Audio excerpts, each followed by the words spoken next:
Fake News de Libération, les décodeurs du monde, l'AFP Factuel. Ils sont des dizaines et des dizaines à défendre le politiquement correct au sein d'entités gavées d'argent public, de votre argent. Et nous, sur Immédiat, nous sommes une toute petite équipe pour démonter les mensonges du système. Nous avons besoin de vous. Aidez TV Liberté.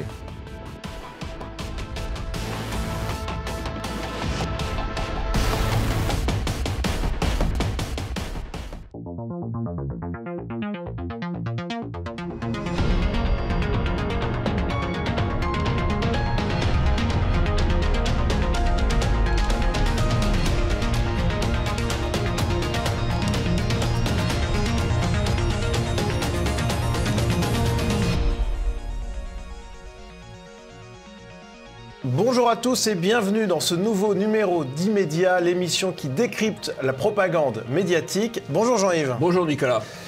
Et au sommaire, aujourd'hui, nous reviendrons d'abord sur la présence d'Éric Zemmour à la manifestation des policiers. Puis, nous verrons qu'à un an de l'élection présidentielle, les attaques médiatiques contre le Rassemblement national débutent. Comme d'habitude, nous reviendrons sur l'actualité médiatique de la semaine dans notre revue de presse. Et enfin, nous analyserons l'insupportable deux poids, deux mesures médiatiques selon la couleur de peau des meurtriers. Immédiat numéro 349, c'est parti.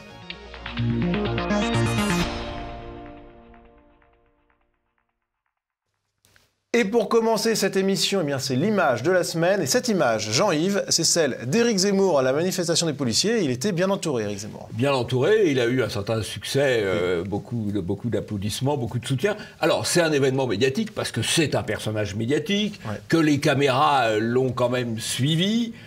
Et puis, c'était un acte politique, parce qu'on peut interpréter cette présence comme un premier pas vers une possible candidature présidentielle ça y ressemble beaucoup, dont on parle. Voilà. Alors, je ne sais pas si ça ira jusqu'au bout, mais en tout cas, c'est un geste. Bon, ceci étant, il était assez légitime qu'il soit là, puisque le problème des policiers, qu'est-ce que c'est ? Ils ont à faire face à une surdélinquance systémique de l'immigration. C'est leur premier problème. Qui en parle ? C'est Zemmour. Ouais.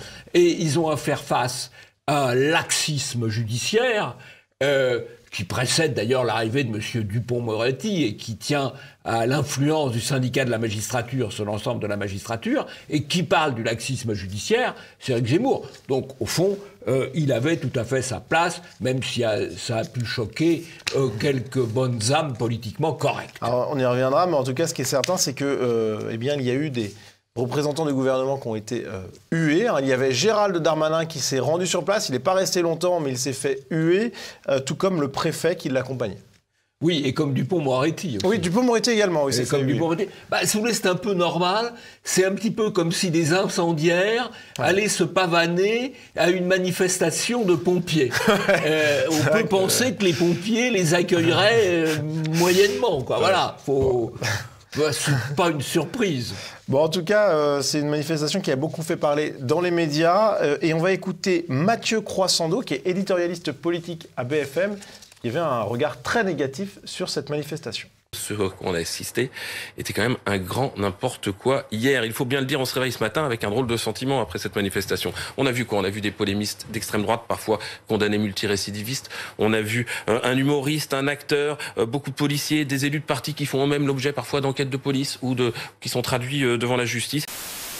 Et puis des provocations de syndicats de police opposant police et justice. On a vu qui ont parfois une fâcheuse tendance à avoir le bras qui se lève quand ils scandent leur slogan ou qui mettent en scène une justice en train de balayer des cadavres. Ah, il est formidable, ce Croissando, là. Il nous fait un combo, là. Alors, il y a les éditorialistes condamnés pour délit d'opinion. Il y a les partis politiques poursuivis, suivez mon regard, pour des affaires. Et puis, il y a des policiers qui tendraient le bras. Ça, c'est vraiment un combo parfait. Alors, honnêtement, cette accusation-là, elle est incroyable parce que c'est, en gros, le dire, il y a eu des saillies nazis, quoi. Oui, alors que, évidemment... C'est hallucinant. C'est hallucinant. Alors, ce qui est tout de même assez intéressant, c'est que ce Croissando, au fond, c'est un gauchiste héréditaire. Ça, c'est amusant. C'est un gauchiste à dire, puisque le père Croissando était responsable du monde de l'éducation, du journal Le Monde de l'éducation, dans les années 80. Donc, c'est un élément fondamental de la destruction de l'éducation nationale. Et le petit fiston, alors, il fait carrière dans les médias de gauche, au Nouvel Obs, etc. Il a même été obligé de quitter le Nouvel Obs, parce que, tenez-vous bien, il en avait trop fait dans une couverture sur l'immigration. Ouais. Donc c'est un hyper immigrationniste. Alors tout ça, il est éditorialiste politique à BFM TV, qui, comme chacun sait, est un organe tout à fait neutre. Passons au premier sujet, le Rassemblement national attaqué par les médias.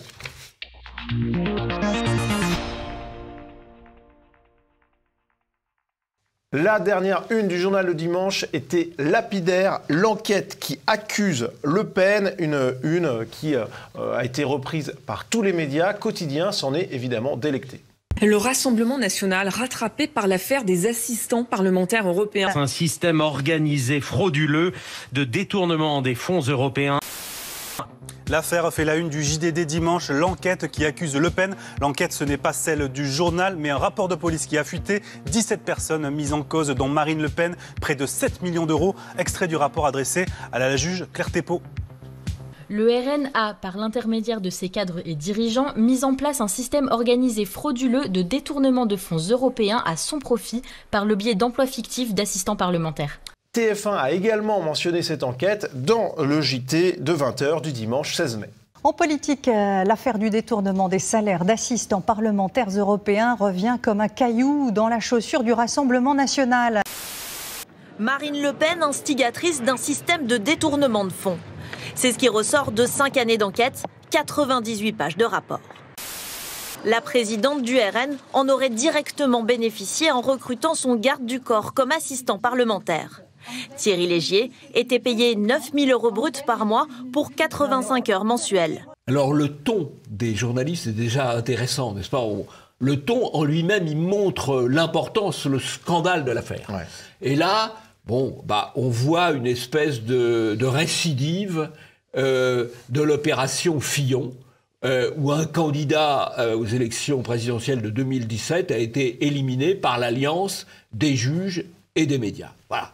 Et bien là, on est en train de repartir, ou d'essayer de repartir sur la même logique, avec tout de même, au départ, ce qui est un délit, c'est-à-dire une violation du secret de l'enquête et de l'instruction. Ouais. Puisque l'enquête de police s'est retrouvée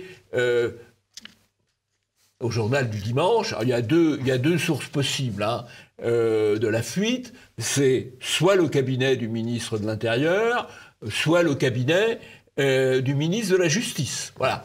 Qui ont gentiment violé le secret de l'instruction, mais c'est pour la bonne cause, puisqu'il s'agit d'attaquer le Front National, Rassemblement National, pardon, on les comprend. Alors, Jean-Yves, il y a une accusation dans ce reportage de TF1, selon lequel, le garde du corps de Marine Le Pen aurait touché 9 000 euros par mois, ce qu'elle a démenti.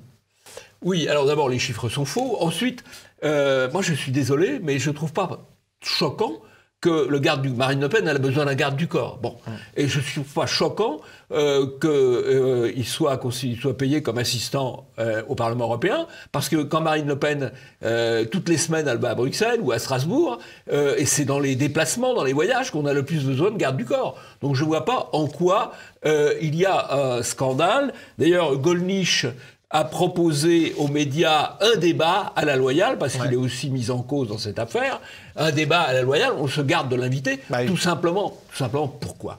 Parce qu'un homme politique, quel qu'il soit, alors là, qu'il soit au Front National ou au MoDem ou à la République En Marche, il a en gros trois types de fonctions, 4 types de fonctions même.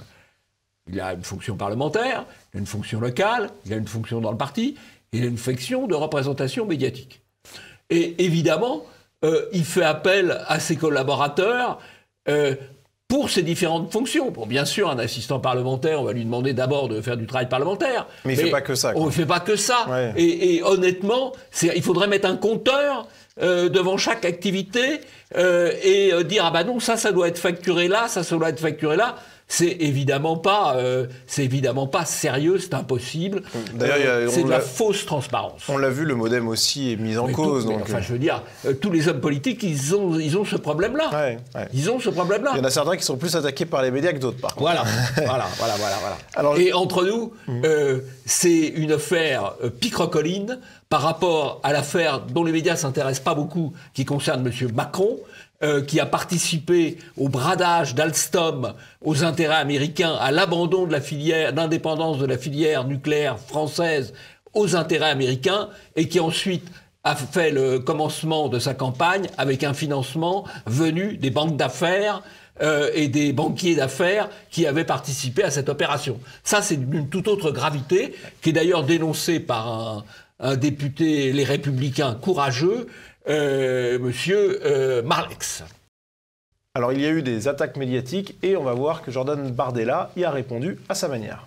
On ressort encore et toujours par l'intermédiaire du JDD, qui est un peu la Pravda du dimanche de La République En Marche, les mêmes affaires qui n'aboutissent systématiquement à rien. La Pravda du dimanche, excellente formule. Bon, alors quand même, la Pravda du dimanche, c'est le journal de M. Lagardère, qui a reçu récemment pour son groupe près de 500 millions d'euros de prêts qu'il ne remboursera sans doute jamais. Donc, il ne peut pas refuser un mauvais coup contre un adversaire ou une adversaire de M. Macron. Il faut le comprendre. Alors, en tout cas, il y a une rage, non pas forcément totalement médiatique, mais aussi politique contre le Rassemblement national. On va écouter Laurent Saint-Martin, tête de liste La République En Marche en Ile-de-France. Vous allez le voir, il est très remonté contre le Rassemblement national. Et plus qu'un adversaire, c'est un ennemi de la République. À partir du moment où Marine Le Pen est une ennemie de la République, ses candidats aux élections régionales sont des ennemis de la démocratie régionale également. Le Rassemblement national ne fait pas partie du champ républicain. Pauvre type qui sort des éléments de langage de guerre civile. Alors, ceci étant, c'est important. C'est pas lui qui l'a inventé, c'est la stratégie de Macron.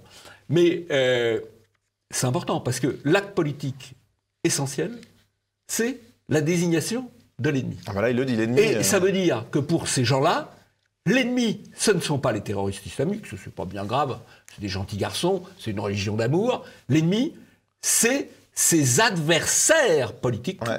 En l'occurrence, ses adversaires politiques nationaux ou ses adversaires politiques identitaires. Il faut bien voir que ces déclarations s'inscrivent dans le prolongement de la dissolution identitaire, de la dissolution de génération identitaire, auquel le seul reproche que faisait le gouvernement était de défendre les frontières françaises. Ouais. Donc c'était assez logique qu'après Génération identitaire, c'était un peu le hors-d'œuvre, ou le zakouski, on passe au plat principal, qui est le Rassemblement national, qui aurait peut-être gagné à être plus vigoureux dans sa condamnation de la génération, de la dissolution de Génération identitaire.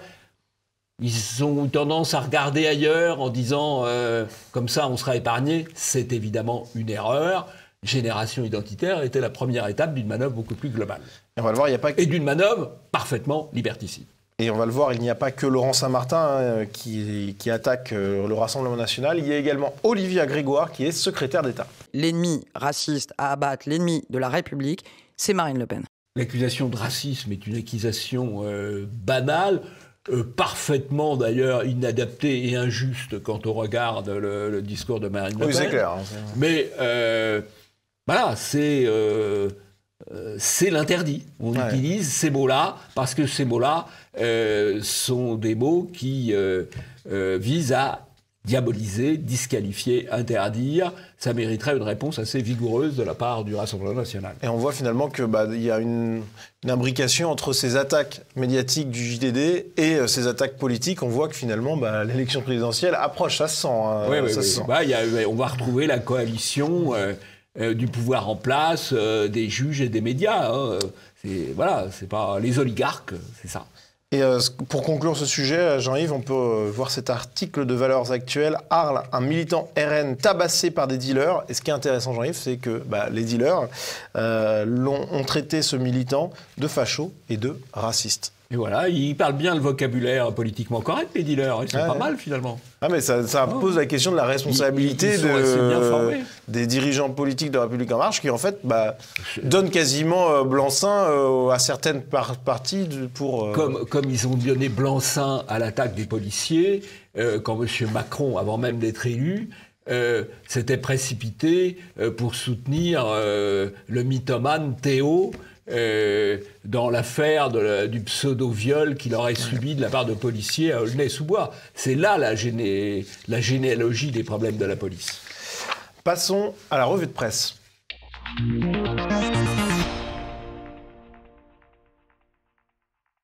Et pour entamer cette revue de presse, eh bien, Jean-Yves, on va se diriger vers Israël et la Palestine qui s'affrontent en ce moment toujours, avec ce bombardement israélien qui a détruit la tour qui abritait les bureaux de l'agence de presse américaine et Al Jazeera dans la bande de Gaza. Des images impressionnantes. Des images effectivement impressionnantes et assez rares, car il est peu fréquent que des postes de médias soient s'y attaqués. Après avoir été prévenu, l'immeuble avait été une heure évacué. Alors il y a deux interprétations dans les médias. Hein. Là, de ce point de vue-là, les médias donnent les deux points de vue. Bon, c'est plutôt bien. Le premier point de vue, c'est que c'est une opération d'intimidation de médias jugés favorables au Hamas, en particulier à Al Jazeera. Le deuxième point de vue, qui est celui du gouvernement israélien, c'est qu'ils ont détruit cet immeuble parce que cet immeuble abritait, en dehors des activités médiatiques, les activités du Hamas. Je ne sais pas ce qu'il en est. C'est difficile de savoir. C'est clair que c'est pas mais voilà, les médias ont donné les deux points de vue. Bah bon, c'est plutôt satisfaisant d'avoir les deux points de vue. Après, à chacun de se faire son opinion. Et on peut noter ce tweet de Jean-Dominique Merchet. Imaginez que l'armée russe, turque ou chinoise ait détruit un immeuble abritant de grands médias internationaux. Effectivement, les réactions auraient peut-être été un peu moins nuancées. Retour aux frontières de l'Europe, à Ceuta, où des milliers de migrants ont franchi la frontière entre le Maroc et l'Espagne. Jean-Yves, les images sont impressionnantes. Ce sont les images du camp des saints. On a l'impression que les Espagnols sont en train de tourner le camp des saints. Sauf que ce n'est pas une fiction, c'est malheureusement la réalité. La réalité, qu'est-ce que c'est ? C'est une invasion. Et là, ce sont des envahisseurs. On ne peut quand même pas utiliser un autre mot. Ouais. Alors sur le traitement médiatique, eh bien, on va regarder un extrait du JT de TF1. Aux petites heures de l'aube, ils sont des centaines à tenter leur chance. À la nage, sans aucun bagage, ou en s'agrippant aux rochers. Tout est bon pour fuir la misère et franchir cette barrière qui les sépare de l'Europe. On entend le pathos. Ouais. On entend le pathos. Ah, c'est incroyable. Enfin, c'est vraiment. On prend qu'un angle. C'est pas là pour le coup. Ce sont pas des envahisseurs. Ce sont des pauvres gens qui fuient la misère. Ils fuient la misère. Ils vont retrouver des portables assez rapidement, d'ailleurs, vraisemblablement. Non, mais enfin, c'est quand même incroyable. Et surtout que il y a un traitement médiatique qui a parfois été un peu différent. On voit par exemple Le Point qui parle de Ceuta et Melilla, des forteresses espagnoles assiégées, ou encore Le Figaro, Rabat accusé d'utiliser des migrants contre Madrid.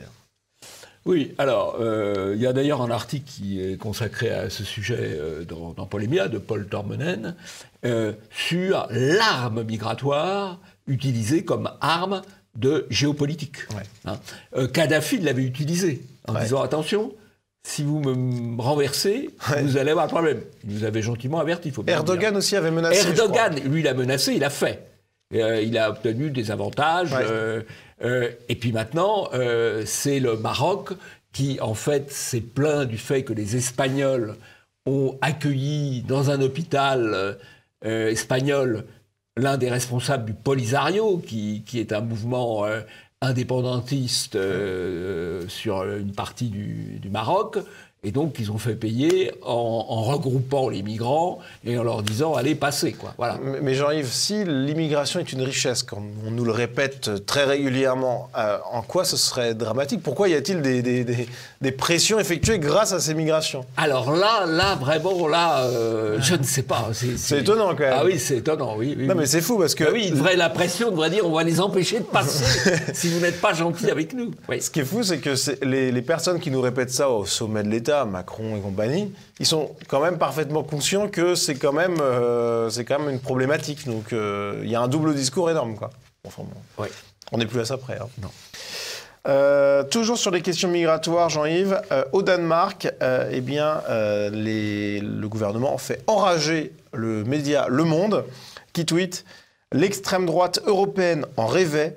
Les sociaux-démocrates danois sont prêts à l'accomplir. Le Danemark veut sous-traiter les demandes d'asile au Rwanda. » Ouais, c'est une assez bonne idée. Ce que fait l'Australie en sous-traitant à une île du Pacifique. Bon, alors c'est assez intéressant le Danemark parce qu'effectivement, il y a eu un parti, le parti du peuple danois, qui était un parti identitaire, anti-immigrationniste, qui n'a plus beaucoup de succès électoral parce que sa politique a été reprise par les autres, et notamment par le parti au gouvernement. La gauche d'ailleurs. La gauche social-démocrate.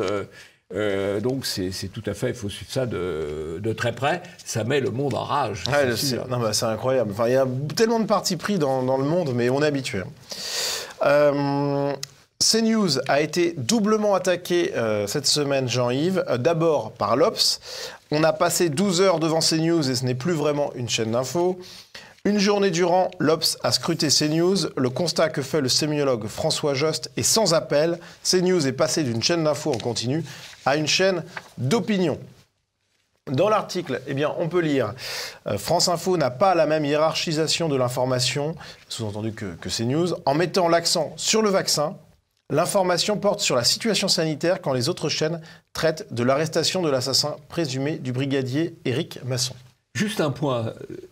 Si France Info et CNews n'ont pas la même hiérarchisation de l'information, c'est une bonne nouvelle. Oui, c'est pas très grave. Parce que ça veut dire qu'il y a du pluralisme. Qu'on peut avoir une opinion différente. Il y a de la diversité même. Il y a de la diversité, ça devrait leur plaire.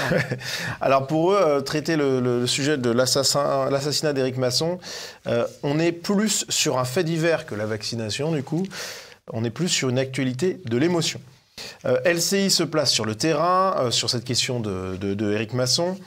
Pour BFM TV, l'accent est mis sur les acteurs. Cela s'oppose clairement à l'approche de CNews, qui choisit directement un éclairage subjectif. Il n'y a pas de discussion d'un fait, pas d'analyse comme on peut l'avoir pour LCI et pour BFM. Autre sujet, la tribune des militaires. Donc l'Obs note, sur CNews, on réagit d'abord à la justesse ou non de cette idée que c'est la guerre civile en France. On discute sur l'opinion qu'on a par rapport à cette tribune et pas sur la tribune en tant que faite. En restant plus dans l'information, les autres chaînes donnent un avis sur les énonciateurs et non pas sur les énoncés, Jean-Yves. Donc c'est incroyable. Ça, c'est tout à fait extraordinaire. Alors, ce qui est intéressant, on est dans la novlangue parfaite, entre ce qu'on appelle les chaînes, ce qu'ils appellent les chaînes d'information et ce qu'ils appellent les chaînes d'opinion au singulier. En fait, la chaîne d'information, c'est la chaîne de la pensée conforme, c'est la chaîne de la pensée unique. L'information, c'est la propagande politiquement correcte. C'est ça qu'ils appellent information. Ce qu'ils appellent chaîne d'opinion au singulier, c'est quand il y a des opinions divergentes qui s'expriment. Et d'ailleurs, sur CNews, il y a des gens qui expriment du politiquement correct à longueur de journée, y compris dans les plateaux de Pro ou de Zemmour d'ailleurs. Il y a des gens qui expriment des opinions politiquement correctes. Simplement, il y a aussi des gens qui expriment des opinions différentes. Ça c'est déjà trop. C'est donc pas une chaîne d'opinion au singulier, mais une chaîne d'opinion au pluriel et d'information au pluriel. Mais ils sont dans la novlangue totale. Ce qui est vrai, c'est ce qu'ils pensent eux. Et ce qu'ils disent eux, et les autres opinions n'ont pas le droit de citer. C'est ça ce qu'il y a derrière ça. Il y a une pensée totalitaire. Et ce qui est quand même extraordinaire, c'est cette, de dire CNews, les autres chaînes, donc hors CNews, donnent un avis sur les énonciateurs et pas sur les énoncés. Sous-entendu, CNews ne diabolise pas les auteurs de la tribune et s'intéresse au fond. Et on a d'ailleurs l'Obs qui continue. Ce travail politiquement correct, est plus complet encore sur France Info, où le journaliste spécialiste de la question analyse le discours de la tribune des militaires en le rapprochant des termes employés par le Rassemblement national. Donc là, il fait bien son boulot, puisqu'il lit la tribune des militaires au Rassemblement national pour diaboliser un peu tout le monde. Et l'article de l'Obs conclut « Il n'y a que CNews qui fait réagir sur le fond et non pas sur l'analyse du fait que constitue cette tribune. » Quand même, le fond n'est pas totalement inintéressant. Mais non, mais c'est un reproche. Alors que ça serait, théoriquement, cette phrase de conclusion devrait être positive. Il n'y a que CNews qui s'intéresse au fond et pas la forme.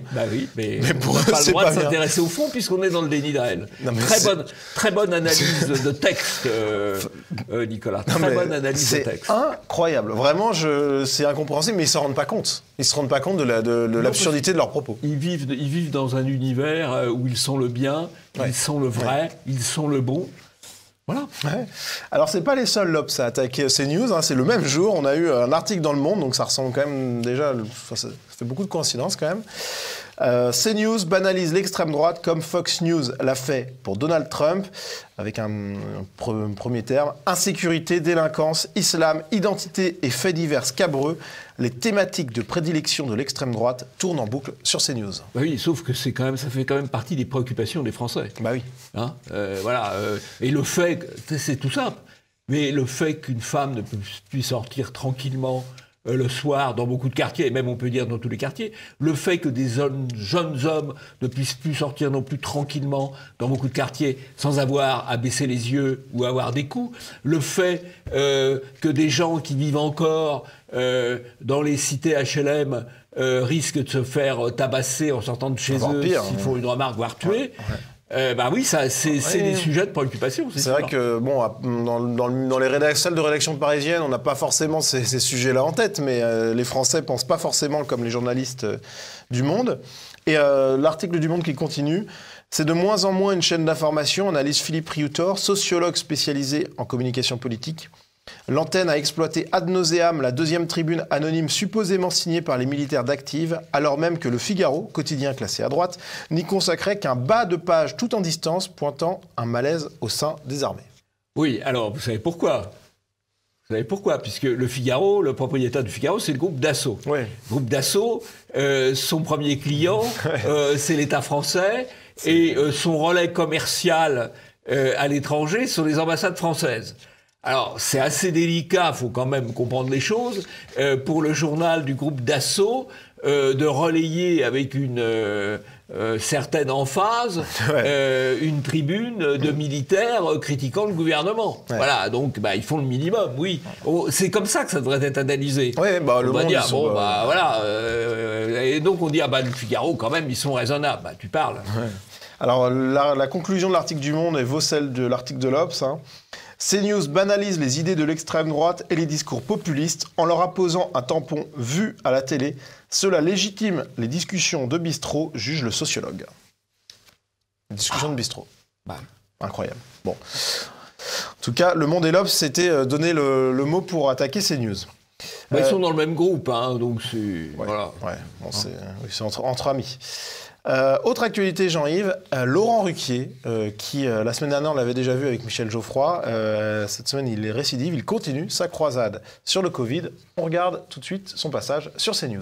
C'est pas une question de droite, de gauche, d'être conservateur ou pas, c'est une question d'un peu de bon sens et de logique. Et d'ailleurs, il suffit de voir encore les j'ai du mal avec ce mot-là, épidémiologistes depuis 3 ou 4 jours qu'on voit encore sur les chaînes télé. J'ai vu, vous voyez que je ne regarde pas que CNews, puisque j'ai vu Karine Lacombe hier soir sur BFM TV pendant 1 heure.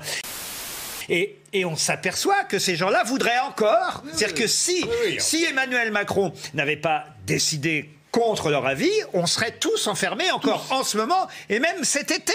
Donc on voit bien qu'on est chez les foudingues. On est chez les foudingues. Mais on est chez les foudingues. Pourquoi on est chez les foudingues ? Parce que toute l'information a été envahie par le Covid comme jamais auparavant. Il y a une étude qui a été réalisée qui compare le poids d'une information par rapport à tout le reste en comparant l'information sur le Covid, là les courbes sont extrêmement parlantes, avec ce qui avait pu se passer au moment de mai 68, au moment de la chute du mur de Berlin, au moment de la crise des missiles. La crise des missiles de Cuba, c'est pas rien. C'était la menace d'une guerre nucléaire mondiale. C'est pas un petit événement. Au moment de la guerre d'Algérie, eh bien, ce qu'on voit, c'est que ces événements-là n'ont jamais utilisé une place aussi importante que le Covid dans les médias, et jamais aussi durablement. Pourquoi on est chez les foudingues ? Parce que les 2 tiers de l'information sont consacrés au Covid et à la peur que le Covid inspire. Alors ça s'explique, ça intéresse les gens. Parce que ils se sentent un peu concernés, ils ont peur d'attraper la maladie, on leur fait peur en prenant à chaque fois les informations les plus inquiétantes venues du monde entier. Puis il y a un phénomène d'accumulation de boules de neige. D'ailleurs, vous avez vu, on a reproché à CNews de ne pas assez parler du Covid et de trop parler de problèmes de sécurité. Donc vous voyez, c'est fou, c'est quand même fou. Et donc si vous n'en parlez pas, et encore, il faut en parler comme le veut le gouvernement, sinon vous risquez d'être censuré. Mais ce qui est arrivé à TV Liberté. Ce qui est arrivé à TV Liberté encore récemment, hein, avec l'entretien de M. Divisio. Qui a été censuré par YouTube. Qui a été censuré par YouTube. Incroyable. Alors, c'est quand même extraordinaire de voir ces courbes qui montrent que jamais un événement n'a été traité aussi longtemps et aussi massivement que le Covid. Soit dit par parenthèse d'ailleurs, quand il y avait eu la grippe asiatique et la grippe de Hong Kong, qui sont des événements un peu comparables, ils sont même pas, mentionnés là. Ils sont même pas mentionnés là. Hein? Bon, en tout cas, c'est certain que cette étude est intéressante. Et ça montre bien effectivement que, à mon avis, Laurent Ruquier, c'est un peu l'arbre qui cache la forêt, parce que je pense qu'il y a beaucoup d'autres journalistes qui pensent comme lui, notamment ceux de BFM qui allaient déjeuner dans les restaurants clandestins. Oui. Mais bon, au moins, il prend la parole. Alors, c'est rare qu'on lui tire notre chapeau, mais... Oui, mais nous, on n'est pas sectaires. Et ce qui est intéressant, c'est peut-être aussi que ça vient d'un événement qui s'est passé il y a quelques mois. Laurent Ruquier, on en avait parlé dans les médias d'ailleurs. Son émission Les Grosses Têtes s'était fait épingler par un collectif LGBT obscur, mais bon, bref, qui avait pointé du doigt la LGBTophobie et le sexisme et le racisme de son émission. Oui, alors c'est quand même un comble. Hein. Non, mais complètement. C'est quand même un comble. Non, mais ça n'avait pas été suivi tant que ça. Mais c'est quelqu'un, Laurent Ruquier, qui était tellement du bon côté du manche du politiquement correct, qu'il là se retrouve mis en accusation sur plusieurs points. Et du coup, il commence à se lâcher peut-être un petit peu plus. Oui. De toute façon, la révolution mange ses enfants. Oui, clairement. Voilà. Alors, autre actualité médiatique, cette prise de parole du philosophe Enthoven sur le voile des accompagnatrices scolaires. Je vous entendais parler des sorties scolaires, donc j'entendais que Karim en parlait. Moi, de ce point de vue, pardon pour l'expression, j'ai changé de religion, en fait, sur les mamans accompagnatrices. Au départ, j'étais plutôt tenant de l'idée que l'école continuait au-delà des frontières de l'école, et que donc une maman accompagnatrice, ou une accompagnatrice tout simplement, n'avait pas à arborer un signe religieux, puisqu'elle était d'une certaine manière dans l'enceinte de l'école. En réalité, c'est réactiver une guerre de religion sous un motif absolument... Qu'est-ce qui vous a fait changer d'avis ou de religion? La façon dont la droite s'en est servie à instrumentaliser la chose, dont l'extrême droite aussi a instrumentalisé la chose, ça me semble inutile et superflu en la circonstance. Et puis surtout le constat qu'on peut être parfaitement républicain et voilé. Alors, ce qui est assez amusant, c'est qu'Enthoven, il se présente comme philosophe. Et en fait, il tient des propos de comptoir. Oui, alors là, en l'occurrence, c'est pas tellement un propos de comptoir, c'est un propos de table à chicha.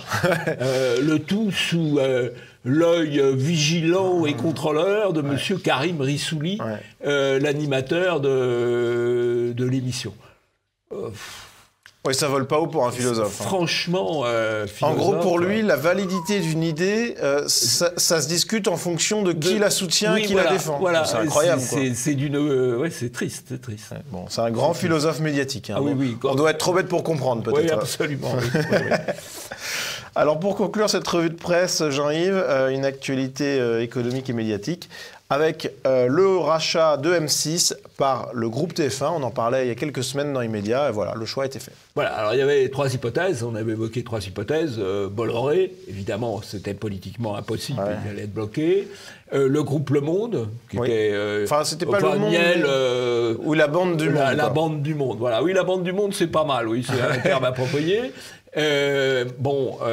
Qui aura été politiquement intéressant appuyé pour par Arnaud, appuyé par Arnaud, et puis la logique économique qui est TF1 qui est un peu en perte de vitesse, qui rachète M6 qui est en dynamique, avec le fait d'ailleurs que le groupe va être pris par Taverneau de M6 et que le patron de TF1 va passer à la tête de la direction média du groupe Bouygues. Bon, voilà. Et donc, il y a une certaine logique économique. Bon, évidemment, il y a aussi une certaine logique politique. Oui. Parce que M6 c'est quand même une chaîne assez grand public, donc qui a une grande importance en période électorale. Et là, avec TF1 quand même, qui vit lui aussi de commande publique, voilà. On est à peu près tranquille. Ouais, ça va pas du pouvoir. Voilà. Ça va pas être révolutionnaire, effectivement. Non. Passons au deuxième sujet. Tueur des Cévennes, la chasse aux blancs est autorisée.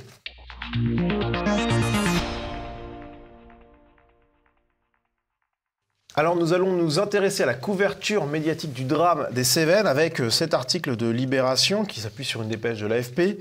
Double meurtre dans les Cévennes, armé et aguerri, le suspect est toujours introuvable. Et dans cet article, on a de nombreuses informations sur le profil du tueur. Valentin, on a donc son prénom. Adepte de la chasse et du tir sportif, précise Libération s'appuyant sur la dépêche de l'AFP. Libération qui évoque un appel à témoins avec la photo d'un homme de type européen. Et Jean-Yves, on voit donc qu'on a très vite à la fois la photo et des informations très précises. Alors là, il y a un fait divers qui intéresse la presse politiquement correcte. Alors bon, la fait divers, on est dans un pays où il y a encore à peu près 80% de blancs. D'Européens, oui. D'Européens, bon. Alors, c'est sûr qu'ils n'ont pas le même taux de délinquance que les non-européens, mais il y a quand même quelques délinquants européens, forcément, et quelques meurtriers européens. Alors, le traitement médiatique du fait divers, entre guillemets, oui, c'est clairement un drame. Ou du meurtre, en l'occurrence, en fait, il y a le traitement par amplification et le traitement par occultation. C'est-à-dire que si c'est un Européen qui est en cause, on amplifie, on en parle beaucoup et on donne des informations. On donne la photo. Pourquoi d'ailleurs ne pas donner des informations? Moi, non, mais c'est assez logique en soi. Par contre, quand ce n'est pas un Européen, alors là, on occulte. Quand le tueur du policier Éric Masson, le meurtrier du policier Éric Masson, on n'a pas donné sa photo. On n'a pas donné son prénom. Alors qu'il était recherché également. Alors qu'il était recherché. C'est exactement la même situation. Il y avait tous les éléments. Alors on l'a su avec 48 heures ou 3 jours de retard. Exactement. Voilà. Mais dans un premier temps, on a camouflé. Donc, évidemment, c'est tout à fait le deux poids, deux mesures. Ça donne une vision totalement déformée de la réalité, puisque certains faits sont amplifiés, ce qui ne veut pas dire qu'ils n'existent pas. Et certains faits sont occultés, alors pourtant ils existent. C'est incroyable parce que c'est vraiment exactement la même chose, c'est-à-dire des meurtriers recherchés, et dans un cas on a l'avis de recherche et dans l'autre on ne l'a pas. C'est assez hallucinant. Alors ça c'est un travail, c'est une coproduction, si je puis dire, justice-médias. Oui, c'est vrai. Voilà. Oui, et les médias ne cherchent pas. Parce que les médias, si le procureur ne donne pas l'info, il y a d'autres moyens de l'avoir. Mais là, on n'investit pas. Alors il y a un champ sur lequel les médias par contre enquêtent, c'est bien entendu quand on parle d'un meurtre comme ça, c'est les détenteurs d'armes qui sont dans le viseur. On le voit par exemple avec cet article de Marianne, tueur des Cévennes, quel suivi pour les détenteurs d'armes, et on voit par exemple Braise Info qui s'inquiète, on a toujours ce focus sur les tireurs sportifs, etc. à chaque fois. Donc là encore, c'est une préoccupation médiatique particulière, Jean-Yves. Oui, mais qui est la même aux États-Unis d'ailleurs. C'est en fait... on veut désarmer les honnêtes citoyens en prenant en exemple quelques cas aberrants, alors que dans le même temps, le vrai problème, ce sont les armes détenues clandestinement. Ça m'étonnerait beaucoup que l'arme qui a tué le policier Masson ait été dûment déclarée et reconnue. Évidemment. Alors, on pourrait se dire que c'est un cas isolé, Jean-Yves, mais non. Il y a eu un autre cas récemment avec une photo d'un suspect européen présenté dans les médias. C'était cette semaine. À Amiens, Gwenaël, 39 ans, activement recherché après le meurtre de Claire. Donc, Jean-Yves, on voit que ce n'est pas un cas isolé, c'est les Européens dont on voit la photo. Voilà, il y a ceux qui ont droit aux photos, ceux qui n'ont pas droit aux photos. C'est incroyable. Et on a, pour conclure ce sujet, un extrait d'un passage de Gilles-William Goldnadel sur CNews.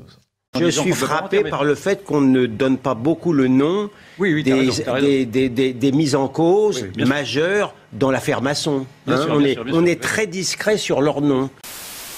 On est dans le déni de montrer qu'il y a un problème d'insécurité lié à l'immigration. C'est une occultation totale. J'observe qu'il y a à peu près 1 mois et demi, lorsque il y a eu un survivaliste Il y a eu un survivaliste qui a assassiné sa femme lors de la conférence de presse du procureur de la République. Il a non seulement donné son nom et son prénom, mais il a expliqué que c'était un chrétien intégriste.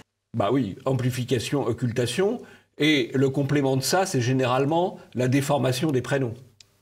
Quand, pour des faits moins graves qu'un meurtre, des faits de délinquance plus classiques, là on change les prénoms. Ouais, c'est arrivé à Brest récemment. C'est Anaïs à la place de Fatima et c'est Alain à la place de Mouloud, par exemple. Ouais, voilà. C'est un cas qu'on avait vu, effectivement. Un cas qu'on voit régulièrement, là, qui est extrêmement banal, et la PQR, ça c'est le petit babar PQR. Ouais, là c'est un peu plus gros, mais en tout cas voilà, un 2 poids 2 mesures médiatique hallucinant, Jean-Yves. Donc on va conclure cette émission là-dessus. Vous avez néanmoins un coup de chapeau. Oui, un coup de chapeau pour le quotidien présent, qui est de plus en plus intéressant, avec un contenu, un vrai contenu, et puis qui reste assez combatif. Là. Oui. Quand Bayrou a dit, comme on ne fait pas d'enfants, on pourrait peut-être faire venir des émigrés, eh bien, ils nous ont fait une très belle une, bravo Angelo, des berceaux ou des bateaux. Ouais. Voilà, et ça se trouve en kiosque. Eh ben, on préfère les berceaux. C'est la fin de cette émission. Merci à vous de l'avoir suivi. Puis Jean-Yves, on se dit à la semaine prochaine. À la semaine prochaine.